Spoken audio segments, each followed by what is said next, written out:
जय जय राम। सादर नमन परम प्यारे राम, परम पूज्य गुरुजन, परम दिव्य आत्माएं और आप सबके मंगलाशीष लिए परमेश्वर कारण कृपा करके अपने श्री चरणों में लेकर आए हैं। उनका बारंबार धन्यवाद, अनंत बार धन्यवाद। गुरुजनों के कारण कृपा से वे हमें इस समय मन के रूपांतरण में लेकर आ रहे हैं। उनका अनंत बार धन्यवाद, बारंबार धन्यवाद, बारंबार धन्यवाद।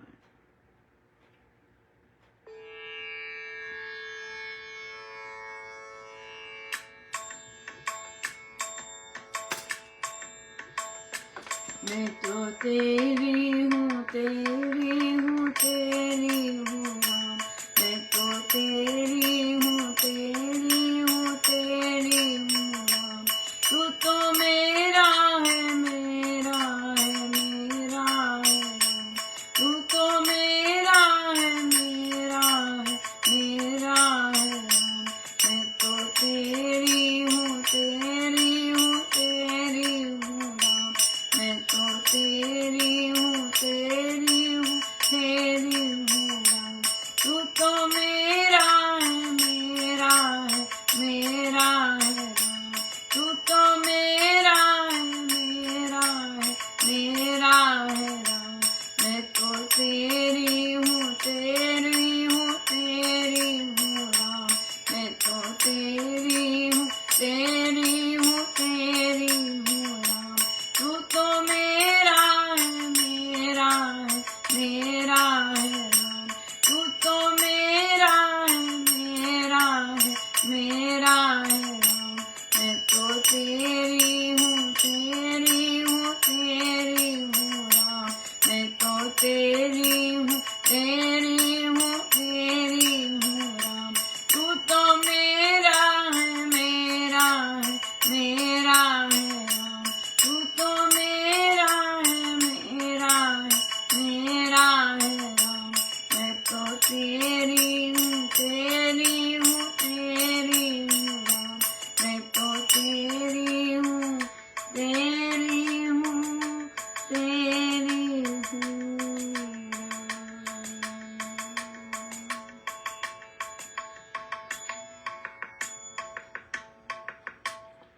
श्री प्रवचन पीयूष जी,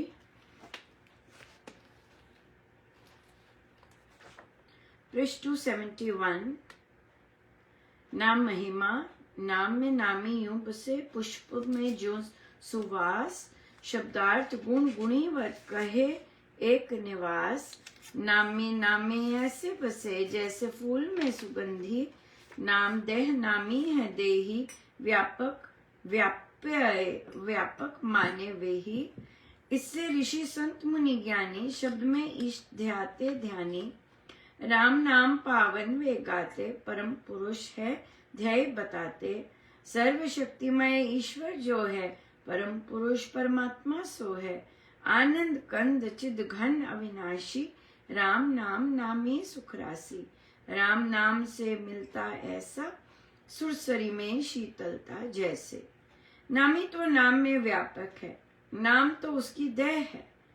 भगवान सर्वशक्तिमान है, वह चेतन है, आनंद का मूल है, सुख की राशि है, सिमरन में सुलभ है, नाम में प्रकट होता है।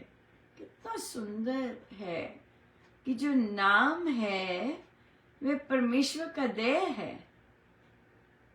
नाम तो उसकी देह है। कितना कितना सुंदर है।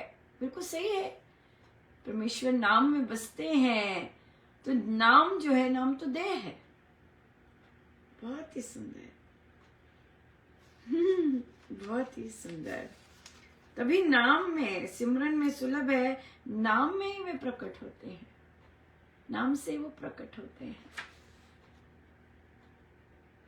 रामुख से उच्चारते, पाप वही सब जाए। फिर भीतर आवे नहीं, कपाट हो जाए। राधुन मूलाधार से जैवी शक्ति जगाए, 10वें द्वार तक तभी उसे पहुंचाए। रा जब मुख से उच्चारण किया तो मुख खुल जाता है। मानो रा कहते ही पाप जो मनुष्य के अंदर होता है बह जावे और फिर लौट कर ना आवे, इसलिए किवाड़ का काम करता है। ये कल्पना की गई है, शब्द दशम द्वार तक पहुंच जाता है। बहुत ही सुंदर, बहुत अच्छा प्रश्न आया कि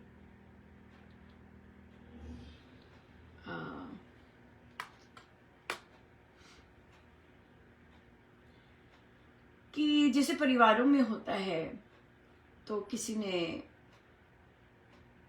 अपने जो द्वेष करते हैं या घृणा करते हैं, कहते यूजुअली मुझे क्रोध आता कि क्या कर रहे हैं, ऐसा क्यों करते हैं। तो कहते पर इस सप्ताह मुझ में दया आ गई कि क्या कर रहे हैं ये सब, अच्छे से हम सब रह सकते हैं, क्यों ऐसा क्या कर रहे हैं, ऐसे ऐसे भाव आए। तो पर फिर बोला कि वेल चाहे क्रोध आ रहा है, चाहे दया आ रही है, फोकस तो दूसरे ही हैं। फोकस तो दूसरे ही हैं, फोकस स्वयं नहीं है। कि चाहे दूसरे तो वैसे के वैसे ही हैं, चाहे मर्जी है, आपके भाव बदले हैं, लेकिन किसके प्रति? दूसरों के प्रति ना। स्वयं को नहीं देख रहे कि मुझे कैसे करना है, दूसरे को देख के ही आपके भाव बदले। अच्छी बात भी है, लेकिन फोकस दूसरे हैं, क्योंकि चिंतन दूसरों का है।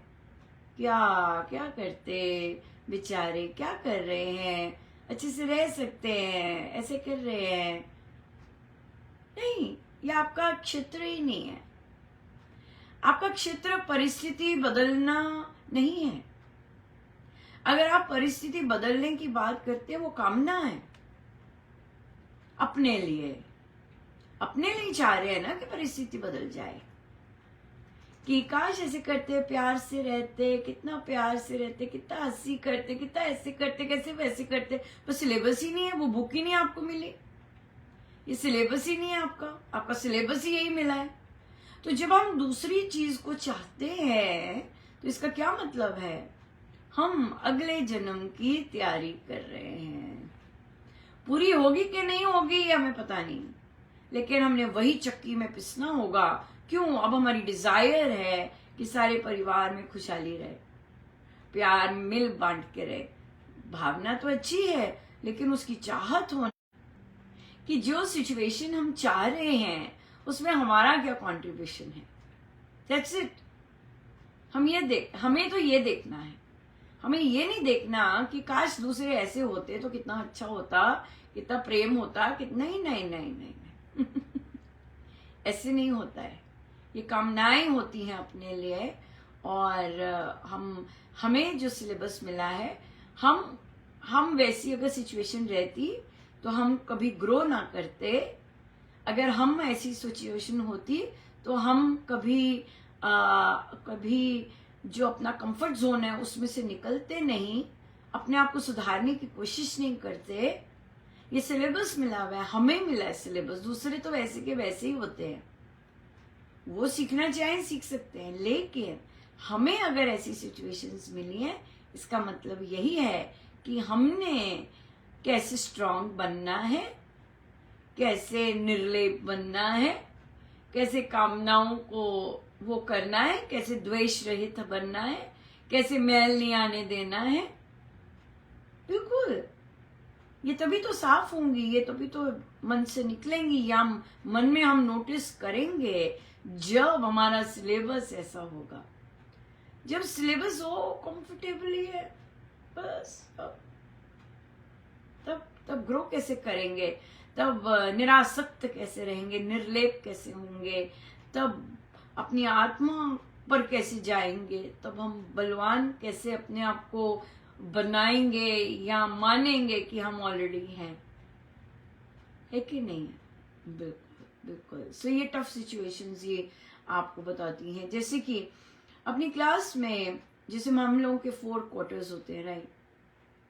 मैं फर्स्ट क्वार्टर ऑफ कोर्स बच्चों को बताते हैं ऐसे है या ना, वो चलता है, और उन्हें कोई पुश नहीं होता, करो करो करो, काम करो। रूल्स बताते हैं, मैं वो बताते हैं कि अगर ऐसे करोगे तो ऐसे नंबर नहीं मिलेंगे, ऐसे करोगे ऐसे नंबर नहीं मिलेंगे, ये लाना पड़ेगा, है ना। इस तरह से नियमों का पता चलता है।